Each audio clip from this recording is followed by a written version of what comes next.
Erwin boleh pokoknya kalau kamu kasih cepet banget tadi makanya kalau kalian lihat langsung angkat tangan duluan, betul sekali ya. Jadi namanya adalah Steve Erwin pengunjung. Steve Erwin ini adalah seorang pemburu buaya di mana beliau ini tertancap duri beracun dari ikan pari macan. Apa-apa di sini tancap ada ikan pari macan nggak? Ayo pengunjung. Kalau pengunjung masuk ke dalam lorong atau ke dalam terowongan air bawah laut, tepatnya di area Tunnel Antasena.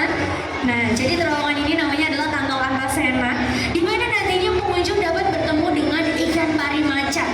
Ikan pari macan ini memiliki corak pada tubuhnya, yaitu ada totol-totol berwarna hitam. Ya, di mana ikan pari macan ini yang menyebabkan Steve Irwin ini menjadi meninggal dunia karena Steve Irwin terkena duri beracun pada bagian dadanya. Naasnya pada saat Steve Irwin dilarikan ke rumah sakit, nyawanya sudah tidak tertolong lagi pengunjung. Jadi sangat berbahaya sekali untuk duri dari ikan pari ini. Berlanjut kembali, kita di sini masih membahas tentang ikan pari, bahwa ikan pari ini juga sering menguburkan dirinya di area pasir, biasanya di area pesisir pantai atau di area dasar laut. Kalau pengunjung suka berjalan-jalan di pantai, suka snorkeling atau suka diving, diharapkan lebih berhati-hati ya. Karena ikan pari ini kalau ia sedang menguburkan dirinya, ia hanya menyisakan dua bagian matanya. Jadi bagian matanya ini berada di sisi bagian depan pengunjung. Kak, ini yang dua lubang di atas mulutnya ternyata bukan matanya pengunjung. Jadi matanya berada di sisi bagian depan.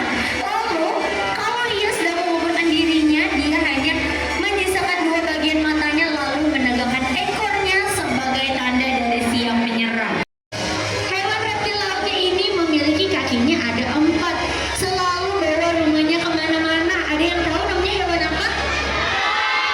Kura-kura atau penyu? Kenapa atau kura-kura? Kura-kura atau penyu-penyu? Penyu betul sekali di lautan. Sedangkan kura-kura adalah hewan amfibi. Ia mampu hidup di dua alam. Ia mampu hidup di area air tawar dan juga di darat. Kak, penyu bisa atau tidak ke darat? Bisa atau tidak?